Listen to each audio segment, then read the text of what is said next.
News coming into us is that Managing Director of the Tema Oil Refinery, Isaac Osei, the man you see behind me, has resigned. The former lawmaker is said to have announced his resignation to the staff of TOR at an end-of-year gathering. Sources say his resignation came to the staff as a surprise. It's also the time when I talked about transitions.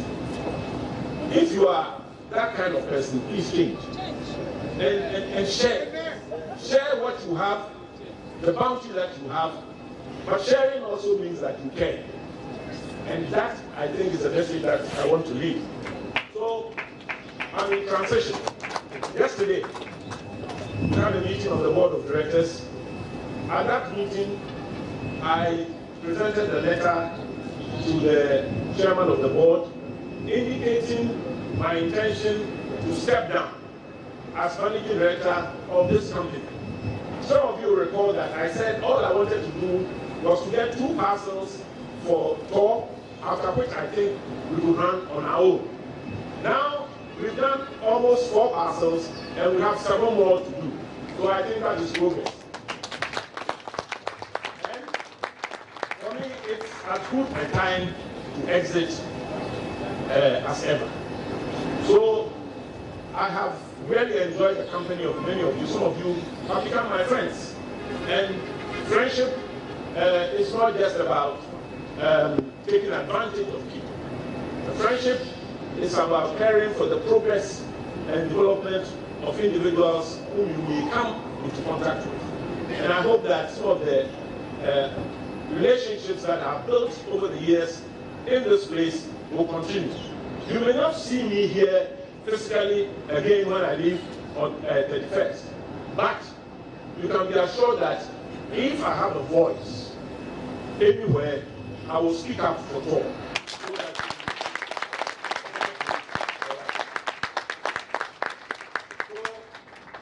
I just want to thank all of you. And that was audio of Isaac Osei, who has resigned as Managing Director of the Tema Oil Refinery. He was addressing an end-of-year gathering of staff of the Tema Oil Refinery. Let's make sense of this. Let's get to the phone line, speak with energy expert Kojo Poku on the impact of this latest development on TOR. Thanks for your time tonight, sir. Does it come to you as a surprise that Isaac Osei has resigned at this time? Well, yes. I'm trying to do my check, and I don't know whether he has resigned. From the audio, it tells us that he is going, but I don't think he has left his seat. Because it's near the festive season, all the people I'm calling are also not privy to the news. Nobody has cited a letter of resignation. But since it's his voice and he's saying he's going, it does come as a surprise to me because he was doing such a good work at the refinery. Okay, but what's your reading of all of this? We know Isaac Osei to have taken a very tough stance on issues in the past, even had a spar with the former energy minister. Do you think that this is a normal transition, maybe? Well, I can't tell. You know, when people resign, you would expect that a reason is given to the resignation. I have had a one-on-one with him currently when they announced that they have signed the 11 million with the group like the Vitol and his partners. And for me, I thought it was good news. He expressed vibrant and willfully that he's going to lead Tema Refinery into greater heights. Like I said, for me, it's a surprise because if he had any such plans, maybe he would have told some of us, but he did not, and we don't know. I don't think, there is anything untoward about his resignation. We have to wait and see the reason behind if we ever get to find out. All right. But this, like he said in the speech, as political appointees, they are in transit. They come and go. So I don't think we should read too much into it. And while we await that official confirmation, what would you say about his accomplishments at TOR? What would be his legacy? Well, I think he's done well. For the short 2.5 years that he's been there, I think he's done well. He made sure that the maintenance. You know, the key for a refinery is maintenance, and they didn't have a good maintenance culture coming in from the Wadapon era. They didn't have audited accounts coming in from the Wadapon era. And I think he has done well to make sure that the audited accounts are at least up to speed, and then the maintenance are done. I mean, there has been 2 or 3 parcels that has been refined during his tenure, and all of them recorded very good margins in terms of the losses in the system has been reduced as compared to the past. So, like I said, I'm very surprised, and I think we will look forward to find out, and maybe as the days unfold, we'll get to know a bit more why he has resigned. My producer tells me that he said in the audio we just listened to that before he assumed office, he said he would refine 2 parcels of crude, and now he's done 4. So a sense that he's accomplished pretty much what he wanted to. Well, I honestly don't know what that means. A refinery is there to refine as many parcels as possible. Tema Oil Refinery can do up to 1 million barrels a month. So he had challenges when he came in. One, nobody had confidence in going to Tor to refine. Tor had a bad name with the bankers. Tor had a bad name with the traders. Nobody was confident that if you take your product to Tor, you will not get a lot of losses and you would get very good yield. So nobody wanted to go to Tor. Within the 2 years, that confidence has been built, and now companies are very confident to take products there. As we all heard in the news about 2 weeks ago, the 11 million barrels of crude that is coming in to make sure on tolling, they can now toll those barrels. I don't think anybody will go into Tor and think he will only refine 2 barrels. 2 parcels, 1 million barrel parcel, you can do it within 2 months. So that is not, I don't know whether that was a joke, but for me, I don't think that would be something that anybody going there will stick to. You want to basically be able to do a parcel every month. That's the only way Tor can survive. I'm told we've run out of time on this one, but just a quick one about the future of Tor as we head into 2020. Whoever takes over, what are the issues they should be taking a look at? Well, the person should build on the legacy of Isaac. I think, like I said, Isaac has done well, and just to make sure that the place is maintained, the maintenance is done, and physical policies are put in place to make sure the place is in profitability. All right. Thank you very much for your perspective and insight to this latest development with the Tema Oil Refinery, Kojo Poko, an energy expert there. Now, the Foreign Exchange Department of the Bank of Ghana has begun a stakeholder engagement with the business community on the need to quote and price goods in the local currency. The move is part of measures to help control the fall of the cedi and enforce the laws on foreign exchange in the country. Advisor to the Governor, Grace Akrofi, hinted that the central bank is concerned about the rate of depreciation of the cedi and said it will ensure it is controlled. Here's a report. 3-day event saw officials of the central bank engage estate developers, construction sector workers and other sectors of the economy. The move is to help enforce regulations on pricing in foreign currency. Advisor to the Governor, Grace Akrofi, in a keynote address, noted that despite the growing concern about the depreciation of the cedi, the central bank is working to control it. In spite of the macroeconomic successes attained so far, the stability in the exchange rate remains a key concern. In most cases, the Ghana cedi has depreciated at a very fast pace against the major international currencies, not as a result of economic fundamentals, but driven mainly by the sentiments and illicit foreign exchange market practices. The resultant effect is the volatility in exchange rates, which significantly impacts market activities. President of the Ghana Real Estate Developers Association, Patrick Ebobonfo, urged the central bank to improve upon its dialogue process with the private sector to reduce the dominance of the dollar. So it is very easy to pick and choose and point out to those who are out there trying to do business and quoting in dollars, much as it is against the law. We agree, and we will not, I will not encourage anyone to go against the law. But during dialogues like this, we will point it out to them what the difficulties they are pushing businesses into, to see whether we can all chart a common path forward and then have the situation change. Just attacking the issue with real estate developers alone will not bring the solution. We all know it.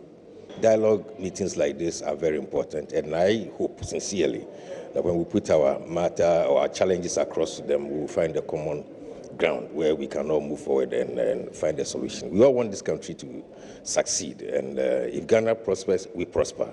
The dialogue by the central bank is expected to be replicated in other parts of the country. Ibn Sabudi's report for Joy Business.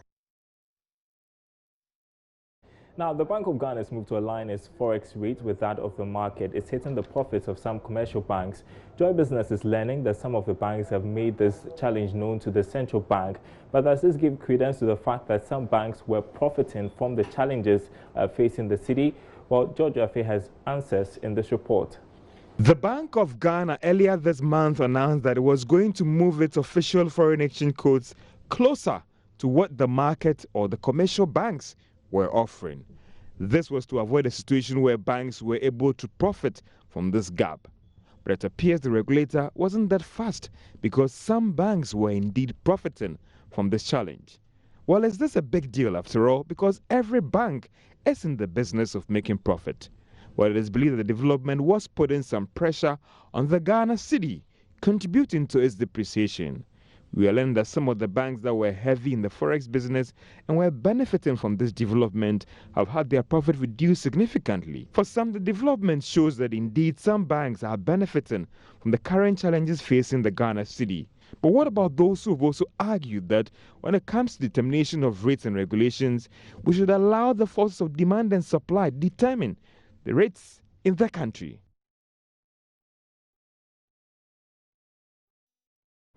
The Securities and Exchange Commission has admitted there are some challenges with licensing requirements for fund management companies. According to the Deputy Director General of Finance, Paul Abebio, some regulatory challenges in the current license regime are not up to standard, hence the need for the regulator to amend them to ensure smooth administration of all fund management firms. He said this at the 3rd Regulatory Forum of the Institute of Chartered Accountants Ghana in Accra. On 8th November, the Securities and Exchange Commission, SEC, revoked the licenses of 53 fund management companies for not complying with regulatory requirements. At the 3rd Regulatory Forum at the Institute of Chartered Accountants, ICA Ghana, the Deputy Director General of the Securities and Exchange Commission, Paul Abebio, hinted the Commission will amend its regulatory requirements. There'll be a few things. One is the qualifications of the people, of the key persons involved. One is to also look at a fit and proper criteria to ensure that people have not been accused of embezzling or have not been heading failed institutions where they are part of the failure. We'll also be looking at situations where one, they have the right resources in terms of capital, not just paper capital, but real liquid capital in the business. We're also differentiating the licensing requirements. So in the past, it was almost like a one-size-fits-all. About 100,000 cedis was the capital requirements. Now we're going to differentiate it. So for fund managers, it'll be about 2 million. For broker dealers, we're looking at about 1 million, and so on and so forth. For exchanges and custodians, it'll be a different level. So there will be a differentiated capital requirement for all the operators in the market. There are some challenges with it, yes. So amending it is critical to ensure that we have the right framework and that we also give people enough time to adjust to the new framework that we'll introduce. The ICAG's 3rd Regulatory Forum aimed at bridging the gap between regulators and chartered accountants. The chairman for Professional Standards and Ethics Committee at the ICA, Michael Esiedu, says the engagement will help regulators and chartered accountants to smoothly work hand in hand for a uniform understanding on requirements and directives issued by the regulators. There was minimal engagement between the regulators when it comes to areas of financial reporting. And the ICA being the regulator of accountancy practice in Ghana and having its members involved in accountancy practice, ICA thought it was important to get the regulators into a meeting where they can share ideas, they can discuss matters that border on financial reporting. A member of the ICA, KB Anda, said the financial sector regulators need to respond to the concerns of chartered accountants anytime they are called upon. Alberta BCU reporting for Joy Business. The CEO of Universal Microfinance Company Limited, Kujufo Fies, called on the Bank of Ghana and other financial sector regulators to fast-track payment of locked-up funds to affected customers whose financial institutions suffered during the cleanup. He spoke to Joy Business after the company organized a health screening exercise for the community within which it operates in Accra as part of its corporate social responsibility. These institutions who have their licenses revoked have other financial institutions as well as individuals who have their monies there. And the government, the Bank of Ghana, and even recently SEC have all promised that people should go and validate and then they will get their monies. But irrespective of your money, now the highest amount that you are being given is 20,000. So imagine a financial institution has, say, 1 million or 2 million with another financial institution that has the license revoked, and you go there and get only 20,000. Now, assuming, and which is most likely, that you have collected monies from a lot of your customers, probably 1,000 or 500 or all that, and this money is locked up and you don't get it to pay them, then the chances are that even though those institutions are considered healthy, very vibrant, strong, eventually they will also get into trouble. And I can see some other institutions getting into trouble. So I want to humbly request that Bank of Ghana, SEC, with the Ministry of Finance and the government in general, look at, getting funds to pay as they've promised, so that the institutions that have their monies locked up will get money to run. Because in other news tonight, the Chartered Institute of Marketing Ghana says it is taking steps to compel political parties to appoint professionals as their communications and marketing officials. George Affe has been engaging the president of the institute and reports.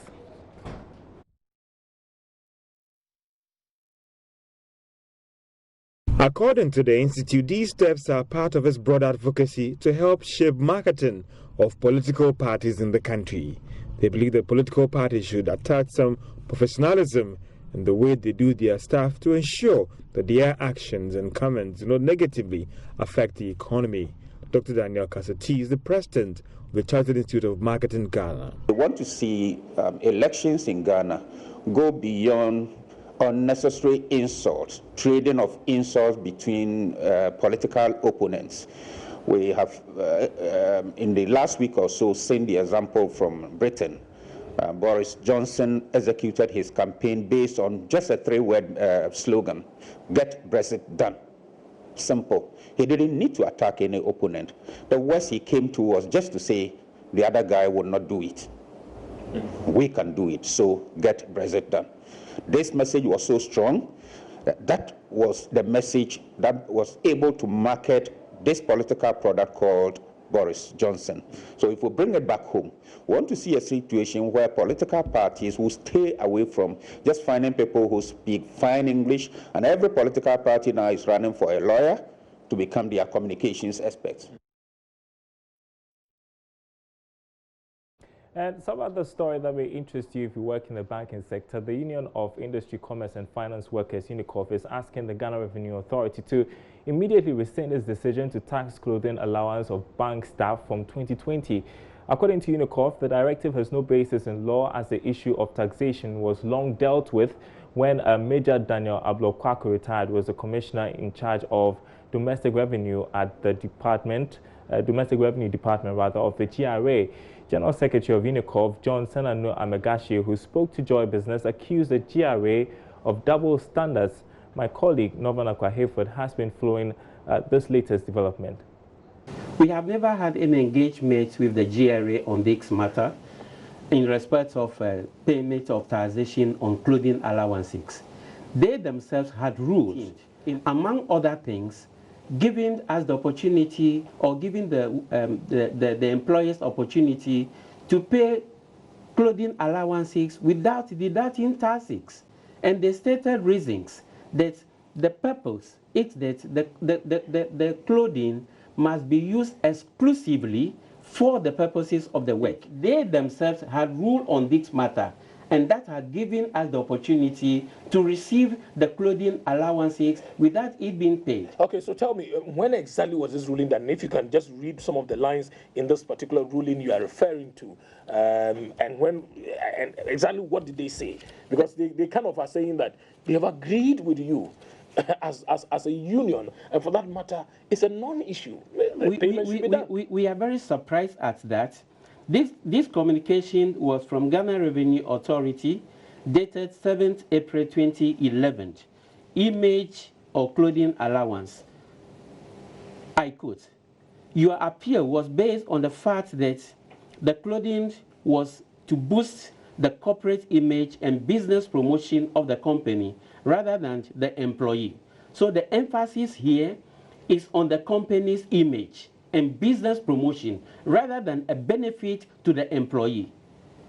On the basis of the fact that the employer requires employees to wear the prescribed attire with the risk of being sanctioned should they default, and in view of the importance, the corporate image and business interests of the employer." A matter of debate for the future. That's Business Live tonight. Thanks for watching. My name is Darryl Kwao. More news on our website, myjoyonline.com/business. And thanks for watching.